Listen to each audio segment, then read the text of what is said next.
Portal का URL दर्ज कीजिए admission.hed.gkp.pk और इंटर का बटन दबाइए। आपके सामने होम पेज एडमिशन पोर्टल का आ जाएगा।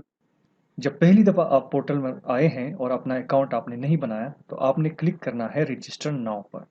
रजिस्टर नाउ में आप अपना मोबाइल नंबर दर्ज करेंगे और पासवर्ड का इंतखाब करेंगे।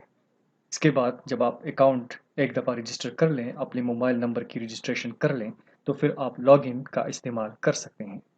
लॉगिन के ज़रिए आप अपने अकाउंट में दाखिल होते हैं।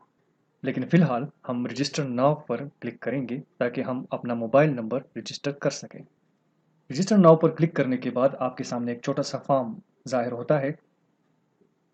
इस पर आपने दो तरह की इंफॉर्मेशन देनी है सिस्टम को।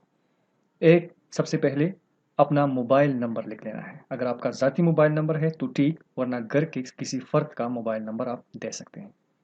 मोबाइल नंबर दर्ज करते हुए ख्याल रहे कि ऐसा मोबाइल नंबर दें जो कि एक्सेसिबल हो आपको और कनेक्टेड हो और उस पर मिलने वाले पैगामात आपको मिल सके। मोबाइल नंबर लिखने के बाद पासवर्ड का इंतखाब कीजिए।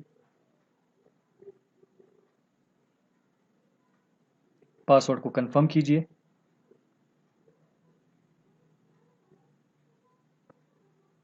कैप्चा क्वेश्चन का जवाब दीजिए और क्रिएट अकाउंट के बटन पर क्लिक कर दीजिए। अब आपका मोबाइल नंबर रजिस्टर हो चुका है। सिस्टम आपको ऑटोमेटिकली लॉगिन भी कर चुका है और आपके सामने इंस्ट्रक्शंस ज़ाहिर हुई हैं। इन इंस्ट्रक्शंस को पढ़ लीजिए। सबसे पहले आपने अपना पर्सनल प्रोफाइल अपडेट करना है। इसके बाद फिर अगर आप इंटरमीडिएट के लिए अप्लाई करना चाहते हैं तो आपने अपना मैट्रिक का प्रोफाइल अपडेट करना है। अगर BS के लिए अप्लाई करना चाहते हैं तो इंटरमीडिएट का प्रोफाइल अपडेट करना है। पर्सनल प्रोफाइल में सबसे पहले आपने अपना नाम दर्ज करना है। नाम दर्ज करते हुए ख्याल रहे कि आपने वो नाम लिखना है जो आपके मैट्रिक के DMC में है, उसी स्पेलिंग के साथ। अपने वालिद का नाम लिख देना है। फिर अगर आपका शनाख्ती कार्ड है तो उसका नंबर दें या फॉर्म B का नंबर दर्ज कर दीजिए। ये फील्ड रिक्वायर्ड नहीं है। रिक्वायर्ड फील्ड्स के ऊपर एक रेड स्टेरिक का निशान होता है।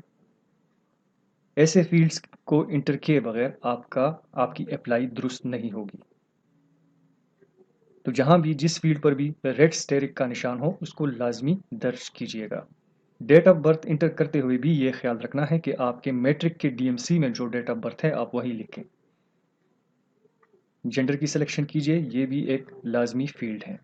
ब्लड ग्रुप अगर आपको मालूम है तो उसका इंतखाब कीजिए, नहीं तो अननोन का सिलेक्शन कर दीजिए।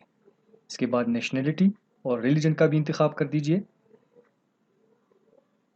अपने सूबे की इंफॉर्मेशन दे दीजिए और किस सूबे में किस डिस्ट्रिक्ट से ताल्लुक़ है वो इंफॉर्मेशन भी सिस्टम को दे दीजिए। उस ज़िले में किस तहसील से आपका ताल्लुक़ है ये इंफॉर्मेशन भी दर्ज कर दीजिए।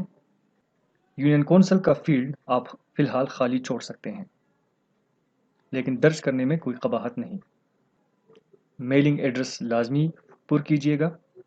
अपने पेरेंट या गार्डियन का कॉन्टैक्ट नंबर दर्ज कर दीजिए। ये नंबर आपने जिस नंबर पर रजिस्ट्रेशन की है उससे डिफरेंट होना चाहिए। अपने पेरेंट या गार्डियन का शनाख्ती कार्ड नंबर भी दर्ज कर दीजिए। अगर लैंडलाइन नंबर मौजूद है तो वो इंफॉर्मेशन भी दे दीजिए। अपने पर्सनल प्रोफाइल को सेव कीजिए। जैसे ही आप पर्सनल प्रोफाइल को सेव कर देंगे आपको मैसेज मिलेगा कि आपका प्रोफाइल सेव हो गया है और ऑटोमेटिकली आप चले जाएंगे एकेडमिक इंफॉर्मेशन की अपडेशन पर। अगर आपने इंटरमीडिएट के लिए अप्लाई करना है तो अपना मैट्रिक का प्रोफाइल अपडेट कीजिए और सिस्टम भी आपको ऑटोमेटिकली मैट्रिक के प्रोफाइल के अपडेशन पर वाले पेज पर ले जाता है। सबसे पहले आपने मैट्रिक किस स्टडी ग्रुप में पास किया है उसका इंतखाब कीजिए। किस सूबे से पास किया है सूबा दर्ज कीजिए। किस बोर्ड से पास किया है बोर्ड का इंतखाब कीजिए। आया एनुअल में पास किया है या सप्लीमेंट्री में, इस ऑप्शन का इंतखाब कीजिए और किस साल में पास किया है वो लिख लीजिए। अपने रोल नंबर का इंदराज कीजिए और सबसे इम्पोर्टेंट अपने मैट्रिक मार्क्स लिख लीजिए। टोटल मार्क्स कितने थे वो लिख लीजिए। हाफिज़ कुरान है या नहीं वो उसका इंतखाब कीजिए। जिस स्कूल से आपने मैट्रिक पास किया है किस सूबे में वाक़या था वो दर्ज कीजिए। स्कूल का डिस्ट्रिक्ट मेंशन कर दीजिए। स्कूल किस तहसील में वाक़या था वो भी लिख लीजिए। ये तीनों लाजमी फील्ड्स हैं। स्कूल का यूनियन कौंसिल अगर मालूम है तो लिख लीजिए, नहीं तो खाली छोड़ दीजिए। स्कूल का नाम लाजमी लिखिए और अपना मैट्रिक का प्रोफाइल सेव कर दीजिए। खैबर पख्तूनख्वा सूबे के किसी भी कॉलेज में अप्लाई करने के लिए आपका अकाउंट रेडी हो चुका है। सूबे के किसी भी गवर्नमेंट कॉलेज में अप्लाई करने के लिए आप न्यू एडमिशन रिक्वेस्ट पर क्लिक कर दीजिए। एडमिशन रिक्वेस्ट का फॉर्म आपके सामने आ जाएगा। अब यहाँ कॉलेज टाइप का इंतखाब कीजिए। जनरल कॉलेज का मतलब है गवर्नमेंट डिग्री कॉलेजेस। जिस डिस्ट्रिक्ट में आपको दाखिला दरकार है उसका इंतखाब कीजिए। उस ज़िला के कॉलेज का नाम मुंतखब कीजिए। कौन से साल में एडमिशन लेना है, फर्स्ट ईयर में या बीएस में, इसका इंतखाब कीजिए। कौन से प्रोग्राम में एडमिशन लेना है जैसे प्री मेडिकल और प्री इंजीनियरिंग वगैरह, इसका इंतखाब कीजिए।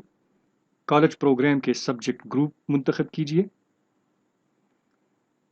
और कौन से कोटा पर अप्लाई करना है इसका इंतखाब कीजिए। किसी भी कॉलेज में आप मुख्तलिफ कोटों पर अलग अलग अप्लाई कर सकते हैं। शर्त यह है कि आप इस कोटा के लिए एलिजिबल हों। एलिजिबिलिटी क्राइटेरिया आपकी स्क्रीन पर दिया गया है। डिस्ट्रिक्ट लोकल का मतलब यह है कि आपके पास कॉलेज के ज़िले का डोमिसाइल है या आपके वालिदैन में से किसी की मुलाजमत कॉलेज के ज़िला में हो या आपने मैट्रिक कॉलेज के ज़िला से किया है। दूसरी तरफ जुरिस्डिक्शन लोकल का मतलब यह है कि कॉलेज जिस इलाका या तहसील में वाक़या है। जैसे जहांजेब कॉलेज के लिए इसका मतलब है तहसील बाबूज़ई और तहसील बरकोट। बाकी क्राइटेरिया डिस्ट्रिक्ट लोकल की तरह का ही है।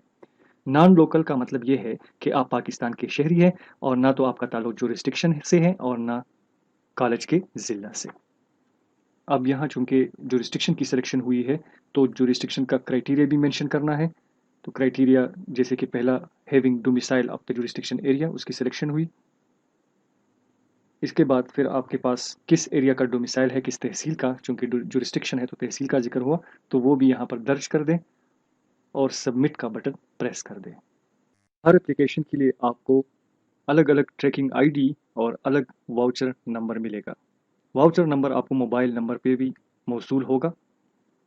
ये वाउचर नंबर आप किसी भी जैज़ कैश रिटेलर शॉप को दिखाइए और एप्लीकेशन प्रोसेसिंग फ़ी की पेमेंट कीजिए। पेमेंट करने के बाद आपका जो पेंडिंग स्टेटस है एप्लीकेशन का वो वेरीफाइड में तब्दील हो जाएगा और आपका एप्लीकेशन मेरिट लिस्ट के लिए कंसिडर होगा।